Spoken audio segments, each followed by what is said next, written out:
हाय दोस्तों, आशा करता हूँ आप लोग स्वस्थ होंगे। मैं योगेश यादव मेरे इस यूट्यूब चैनल ट्यूटोरियल मंच पे आप सभी लोगों को स्वागत करता हूँ। आज हम लोग लेट्स नो सीरीज की 13वीं वीडियो देखेंगे। इसमें क्या न्यूज़पेपर की कटिंग से आप लोग देख रहे होंगे कि इसमें द टाइम्स ऑफ इंडिया का न्यूज़पेपर कटिंग है और डेट क्या है इसकी, मई 8, 2022, मतलब 8 मई 2022 का ही न्यूज़पेपर कटिंग है ये टाइम्स ऑफ इंडिया का। इसमें लिखा हुआ है कि sedition law withstood test of time, no need to examine its validity, centre to Supreme Court. अब यहाँ पर देखिएगा, यहाँ पर ये है कि जो विथ स्टूड का मतलब होता है कि मतलब अपने टाइम पर सही है, जो सेडिशन लॉ है वो खरा उतरा है, उसकी जो वैलिडिटी है एकदम फिक्स है। तो ये बोल रहे हैं सेंटर गवर्नमेंट किससे, सुप्रीम कोर्ट से, कि जो सेडिशन लॉ है उसमें कोई चेंज करने की जरूरत नहीं है। और हम लोग इसमें सेडिशन लॉ के बारे में जानेंगे कि सेडिशन लॉ होता क्या है। और ये एक इंडिविजुअल जो नागरिक है ना देश का, उसके लिए बहुत ही इम्पोर्टेंट है सेडिशन लॉ, क्योंकि इसमें आप लोगों के जो एक्सप्रेशन, स्पीच, इन सब चीजों को बाधित किया जा सकता है सेडिशन लॉ के थ्रू। तो इसको सुप्रीम कोर्ट बोल रही है कि इसमें थोड़ा सुधार करना चाहिए, और सुधार करने के लिए क्या करना चाहिए और क्या सेंट्रल गवर्नमेंट क्या बोल रही है कि क्या नहीं करना चाहिए, उन सब चीजों को इस वीडियो में पूरा हम लोग डिस्कस करेंगे। अब इसमें हम लोग व्हाट वी डिस्कस क्या करेंगे, सेडिशन लॉ के बारे में, न्यूज में क्यों है, सेडिशन लॉ क्या है, और इसमें सेडिशन लॉ का जो 124A ऑफ आईपीसी मतलब इंडियन पेनल कोड में जो 124A है उसमें क्या है उसके बारे में समझेंगे। इसका सिग्निफिकेंस क्या है सेडिशन लॉ का, इश्यू क्या क्या दिक्कतें हैं इसमें, उसके बारे में देखेंगे। वे फॉरवर्ड मतलब कि आगे क्या अच्छा स्टेप लिया जा सकता है इसमें सुधार के लिए, एग्जामिन के लिए, उन सब चीजों के बारे में डिस्कस करेंगे। सेडिशन लॉ न्यूज में क्यों है, न्यूज में इसलिए है कि जो सीजीआई है, चीफ जस्टिस ऑफ इंडिया, उन्होंने एक पिटीशन दायर किया कि आप सेंट्रल गवर्नमेंट से बोलिए कि आप कॉन्स्टिट्यूशनल वैलिडिटी जो कॉन्स्टिट्यूशनल के थ्रू इसे क्या करिए, आप सेक्शन 124A ऑफ आईपीसी उसको आप लोग चेंज करिए। तो उसमें ये दिया हुआ है कि ये चेंज क्यों कर रहे हैं। 2021 में क्या हुआ था कि चीफ जस्टिस ऑफ इंडिया, यहाँ पे सीजीआई है, सीजीआई वो क्वेश्चन की कि why colonial law continued in the law book after 75 years of the independence. CJI पूछ रही है कि ये 75 सालों से एक कॉलोनियल लॉ है जो वो 75 ईयर्स मतलब 75 साल हो गए हम लोगों की आजादी के, तब से क्यों चल रहा है ये। अगर कोई लॉ है, पुराना लॉ है, वो अगर अब जो उस समय सोच कर जो बनाया गया था उसके अकॉर्डिंग अगर नहीं उतर रहा है, खरा उतर नहीं रहा है, तो उसको अब तक क्यों चलाया जा रहा है, उस पर सीजीआई ने क्या किया है, एक पिटीशन दायर किया है। और सीजीआई ने बोला है कि 124A ऑफ आईपीसी, जो आईपीसी का 124A है वो क्या है, prone to misuse by the government. यह एक ऐसी संस्था है, ऐसी लॉ है जो क्या है, गवर्नमेंट के द्वारा मिसयूज किया जा सकता है, किसके, लोगों के ऊपर। एक मिसयूज मतलब थोपना और गलत तरीके से लोगों को प्रताड़ित करना, ये इसके अंदर में आ जाएगा। तो इसलिए ये न्यूज में है कि जो चीफ जस्टिस ऑफ इंडिया, उन्होंने क्या मांगा है कि उन्होंने एक पिटीशन दायर किया है कि इसमें चेंज किया जाए, और जो सेंट्रल गवर्नमेंट है वो उस पर टाइम मांग रही है, क्योंकि ये एक वैधानिक है। तो इसमें चेंज होगा तो पार्लियामेंट के थ्रू होगा। तो जो पार्लियामेंट कैसे होगा, पार्लियामेंट्री अगर कोई चेंजमेंट होता है तो सेंट्रल गवर्नमेंट करेगी। तो सेंट्रल गवर्नमेंट अगर उस पर उसका बिल नहीं होगा तो कैसे करना चाहेगी। तो उसलिए क्या कर रहे हैं, सीजीआई प्रेशराइज्ड कर रही है गवर्नमेंट को कि आप उसमें चेंज करिए। हम लोग समझेंगे कि सेडिशन लॉ है क्या। ये जो 17वीं सेंचुरी में इंग्लैंड में ये एक कंसेप्ट आया था। लॉ मेकर्स जो भी वहाँ के नियम बनाने वाले थे वो बिलीव करते थे कि जो गवर्नमेंट के प्रो गवर्नमेंट होगा, मतलब जो गवर्नमेंट के हित में बोलेगा वो क्या होगा, वही रहेगा, सरवाइव करेगा नेशन में। और जो जिनका बैड ओपिनियन होगा गवर्नमेंट को लेकर, वो क्या होगा, गवर्नमेंट को तोड़ने या वो करने के लिए डिसॉल्व करने का उनकी प्रवृत्ति होगी, तो उनको क्या किया जाएगा, पनिश किया जाएगा। तो उस सोच से 17वीं सेंचुरी में इंग्लैंड में ये कॉन्सेप्ट आया था सेडिशन लॉ के बारे में। और हमारे जब इंडिया में कब आया, ये drafted in 1837 by Thomas Macaulay. ये एक ब्रिटिश हिस्टोरियन थे और पॉलिटिशियन थे। 1837 में क्या किए, एक ड्राफ्ट बनाए। और ये जो 1837 में तो ड्राफ्ट बना दिए, लेकिन 1860 में जब IPC Indian penal code enact हुआ, मतलब लागू हुआ, तो उसमें उसको हटा दिया गया। ये जो सेडिशन लॉ है उसकी जर्नी है ये पूरा, कि 1837 में तो लॉर्ड थॉमस मैकॉले ने क्या किया कि इसको ड्राफ्ट बनाकर एक्टिव कर दिया, लेकिन 1860 में जब आईपीसी लागू हुआ तो उस समय उसको हटा दिया गया। लेकिन फिर क्या हुआ, लोगों को, गवर्नमेंट को, जो कॉलोनियल गवर्नमेंट थी, कॉलोनियल लॉ थी, उसको जरूरत लगी लोगों को, क्योंकि लोग आवाज उठाने लग गए थे, इंडिया के लोग फ्रीडम की, आजादी की जब आवाज उठाने लग गए थे, तो उनको जरूरत हुई कि लोगों को शांत करने के लिए ये करना चाहिए, सेडिशन लॉ को फिर से लागू कर देना चाहिए। और इसमें यहाँ पर ये तक भी है कि जो सेडिशन लॉ है ना, उसमें महात्मा गांधी, लोकमान्य तिलक, भगत सिंह, इन लोगों को भी पनिश किया है सेडिशन लॉ के थ्रू। तो सीजीआई का यही सीधा सीधा क्वेश्चन है कि जब इन लोगों को, ऐसे महान लोगों को सेडिशन लॉ के थ्रू पनिश किया गया है, जेल किया गया है, इम्प्रिजनमेंट किया गया है, तो इसको क्यों हम लोगों को ओमिट कर देना चाहिए ना। लेकिन सेंट्रल गवर्नमेंट क्या बोल रही है कि अभी नहीं, इस पर टाइम चाहिए उसे सोचने की, विचारने की। तो इसमें हम लोग देखते हैं कि 1870 में क्या हुआ, इसमें अमेंडमेंट किया गया और जेम्स स्टेफन, और फिर मतलब इसको जेम्स स्टेफन ने अमेंडमेंट करके क्या किया, 1870 में इसको फिर ऐड कर दिया। और टुडे, आज के समय में, sedition is a crime under 124A of IPC. और आज के समय में सेडिशन क्या है, एक क्राइम है, आर्टिकल नहीं,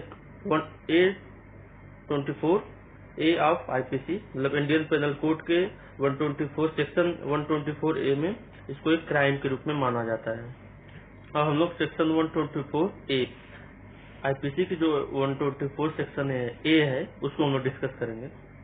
इसकी डिफिनीशन क्या है, एनी पर्सन, कोई भी व्यक्ति, बाय वर्ड आइदर स्पोकन और रिटेन, अगर कोई भी व्यक्ति बोल रहा है या लिख रहा है और विजुअल रिप्रेजेंटेशन के थ्रू या फिर बाय साइन, या फिर कोई हेटेड स्पीच दे रहा है गवर्नमेंट के प्रति, या फिर attempt to excite hated speech कर रहा है, या फिर excite the affection toward government, तो उसको हम लोग उसको क्या होगा, आईपीसी के थ्रू एक क्राइम मान लिया जाएगा। तो सोचिए कितना क्रूर नियम है ये, कि अगर आप कोई वर्ड बोल रहे हैं गवर्नमेंट के अपोज में, तो उसको भी आपको क्राइम के रूप में, आईपीसी के द्वारा क्राइम के रूप में ले लिया जाएगा। तो इसमें कहीं न कहीं आप लोग जो नॉर्मल पीपल हैं, हम लोग जैसे, तो उन लोगों को freedom of expression, freedom of speech की जो दिक्कतें आती हैं, तो यही सबसे आती है। आज के समय में देख लीजिए कि अगर कोई मूवमेंट कर रहा है कोई, तो ज्यादा से ज्यादा यही होता है कि जो उसमें का लीडर होते हैं उनको यही सब सेक्शन 124A आईपीसी के द्वारा ही उनको जेल में पनिश कर दिया जाता है। तो अगर कोई गवर्नमेंट के प्रति कोई निगेटिव आवाज उठा रहा है, मतलब गवर्नमेंट का जो क्रिटिसिज्म कर रहा है, क्रिटिसाइज कर रहा है गवर्नमेंट को, तो वो सब लोग क्या हो जाएंगे, सेक्शन 124A ऑफ आईपीसी के अंतर्गत आ जाएंगे। तो क्या है कि excite to defection toward government, defection toward the government, मतलब ये लोग, इतने लोग जो कोई विजुअल रिप्रेजेंटेशन के माध्यम से, हेटेड स्पीच के माध्यम से, attempt to excite violence, violence नहीं, attempt to excite people towards the government schemes, तो जो गवर्नमेंट की जो स्कीम्स होती हैं उसको अगर कोई क्रिटिसाइज कर रहा है तो उसको लेकर, या फिर कोई बोल रहा है कोई लिखने के माध्यम से, या फिर जैसे एडिटोरियल लोग लिखते हैं न्यूज़पेपर्स में, तो उन लोगों को भी आईपीसी के द्वारा वो मान लिया जाता है। तो ये क्या है कि नॉन बेलेबल ऑफेंस है, मतलब इसमें आपको बेल नहीं मिलेगी। जाहिर सी बात है कि बेल नहीं मिलेगी 3 साल, और 3 साल से ज्यादा, मतलब 3 साल तो है ही, मिनिमम 3 साल है, मिनिमम 3 साल आपको जेल में रहना होगा, और उससे लाइफ टाइम भी जेल हो सकती है, मतलब 3 to life time till death, और फाइन भी ऐड हो सकते हैं। और जो ये आईपीसी 124A के द्वारा अगर कोई किसी को पनिश कर दिया जाए, कुछ के क्राइम में आ जा रहा है, तो वो क्या हो जाएगा, गवर्नमेंट जॉब से बार्ड हो जाएगा, उसको गवर्नमेंट जॉब नहीं मिलेगी। तो मतलब सोचने वाली बात है कि अगर कोई स्टूडेंट हो या फिर कोई संस्था हो, ऑर्गेनाइजेशन हो, वो अपने हक के लिए, अपने हित के लिए अगर आवाज उठा रही है, गवर्नमेंट को क्रिटिसाइज कर रही है, मान लीजिए कोई बच्चा ही है, तो वो अगर क्रिटिसाइज कर रहा है गवर्नमेंट की पॉलिसीज को, या फिर किसी गवर्नमेंट वैकेंसीज नहीं ला रही हैं, तो सरकारी जॉब्स नहीं ला रही हैं, तो उसके लिए अगर कोई आवाज उठा रहा है, तो उनको अगर आईपीसी के द्वारा अगर उनको सेक्शन ए 124A के द्वारा अगर उनको क्राइम के रूप में ले लिया जाए, तो जिस चीज के लिए मांग कर रहे थे वही तो उनका मतलब डिवाइड कर दिया जाएगा ना उनको। अगर वो गवर्नमेंट जॉब के लिए अगर कोई मांग रहा है, कोई मूवमेंट चला रहा है, और उसी के द्वारा क्या कर दिया जाए, उसको क्राइम के रूप में देख लिया जाए, तब तो कितनी दिक्कत है। तो मतलब ये बहुत ही ज्यादा इम्पोर्टेंट है कि इसमें सुधार करना चाहिए। अगर इस तरह अगर कोई विजुअल रिप्रेजेंटेशन के द्वारा या फिर स्पोकन या रिटन के द्वारा अगर ऐसे होगा, तो कितना ही मतलब कहीं न कहीं डेमोक्रेसी क्या होगी, नैरो होगी। ये जो अपनी डेमोक्रेसी है पूरी फैली हुई ऐसे करके हर जगह, तो वो कहीं न कहीं नैरो हो जाएगी, ऐसे सेंट्रिक हो जाएगी। तो इससे प्रिवेंट होने के लिए क्या होगा कि इसमें सुधार करना चाहिए। जाहिर सी बात है कि अगर जिस चीज का मेरिट है तो उसका डिमेरिट भी होगा, और जिसका डिमेरिट है उसका मेरिट भी होगा। तो इसका मेरिट क्या है, सिग्निफिकेंस का इम्पोर्टेंस क्या है ट्रेडिशनल लॉ का, उसको देखेंगे हम लोग।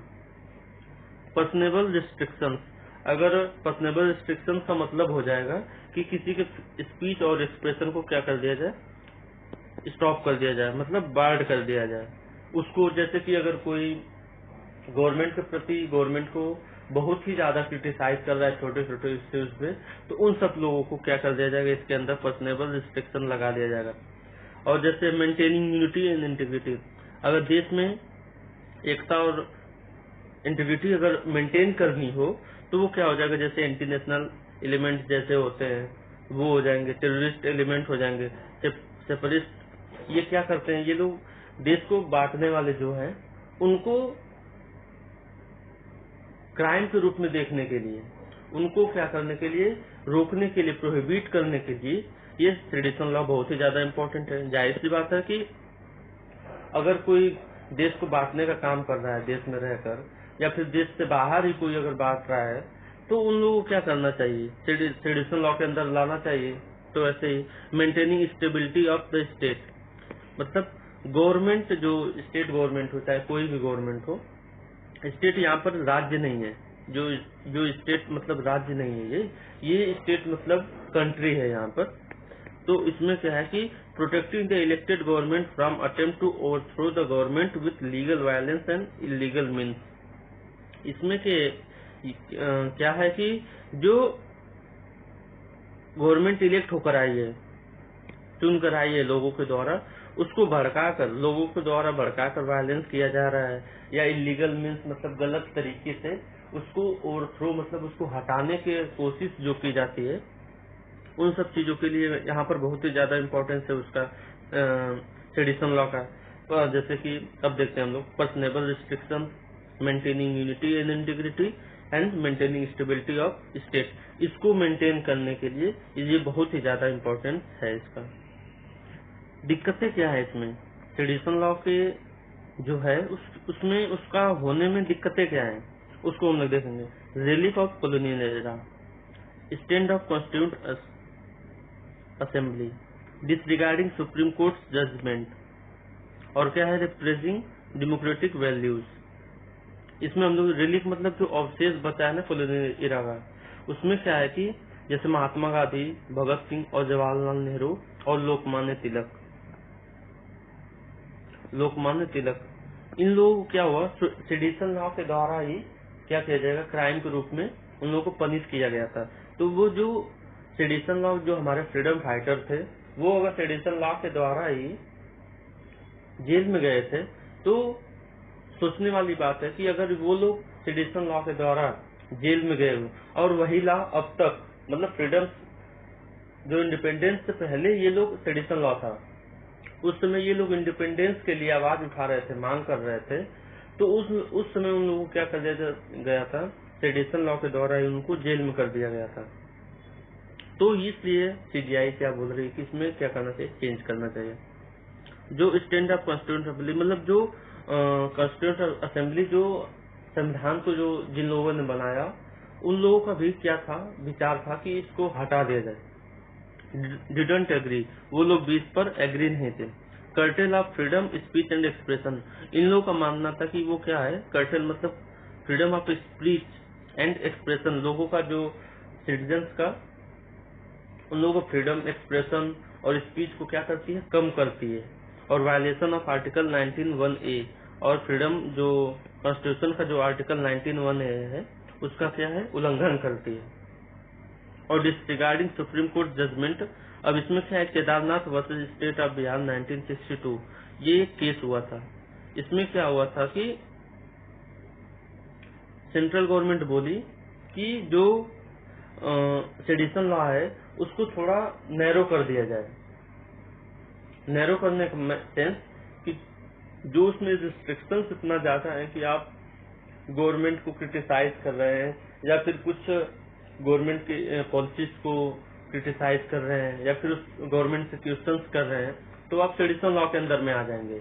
लेकिन यहाँ पर इन्होंने बोला कि नहीं, थोड़ा इसको ब्रॉड पर्सपेक्टिव में देखना चाहिए।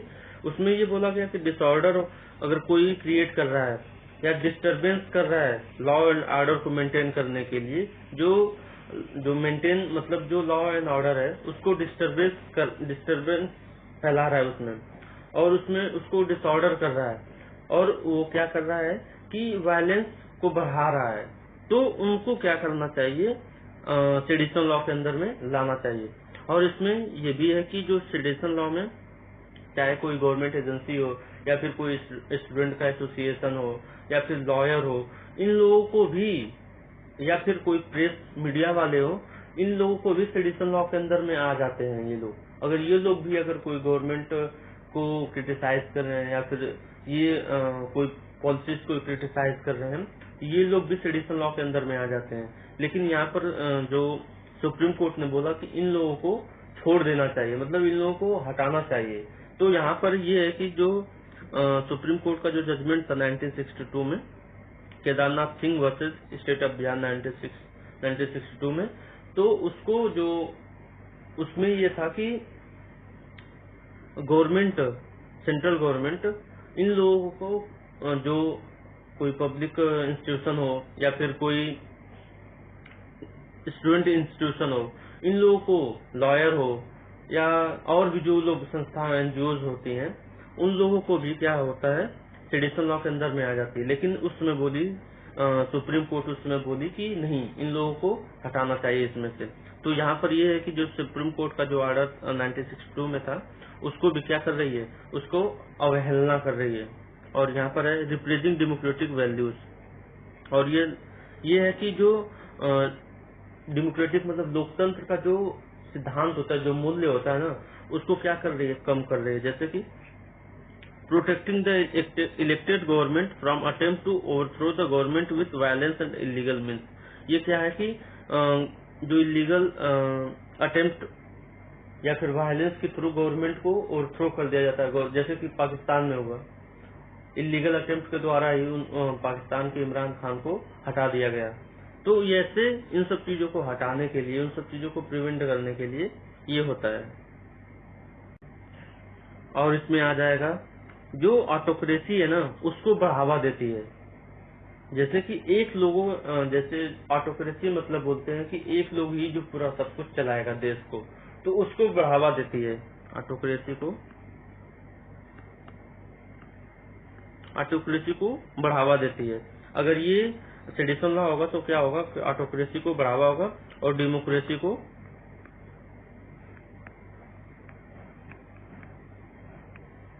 डिमोट किया जाएगा। अब इसमें सुधार करने की क्या जरूरत है, इसमें जो नए तरीके से अगर आ रहा है सेडिशन लॉ, उसमें सुधार किया जा रहा है, तो उसमें क्या क्या किया जा सकता है और किस बेसिस पर किया जा सकता है, उसको देखते हैं।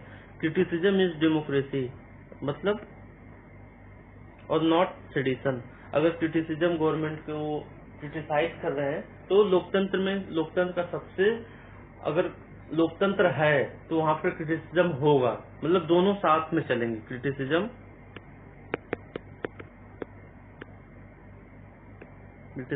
और ये दोनों मतलब पैरेलल रहेंगे। डेमोक्रेसी, अगर क्रिटिसिज्म है तो डेमोक्रेसी भी होगा, अगर डेमोक्रेसी है तो क्रिटिसिज्म भी होगा। तो यहाँ पर ये है कि जहाँ पर क्रिटिसिज्म है वहाँ पर डेमोक्रेसी है, और अगर क्रिटिसिज्म को सेडिशन लॉ के अंदर में आ जाएगा तो ये गलत चीज है। Definition of sedition should be narrowed down, और जो डिफिनेशन है सेडिशन की कि आप क्रिटिसाइज नहीं कर सकते हैं, इन सब चीजों को क्या कर दिया जाएगा, थोड़ा सा उसको नैरो कर दिया जाए, मतलब उसको थोड़ा ब्रॉड पर्सपेक्टिव में देखा जाए, और सेडिशन लॉ को उसमें थोड़ा इम्प्लीमेंट किया जाए, और उसमें नई पॉलिसीज लाया जाए, उन सब चीजों को।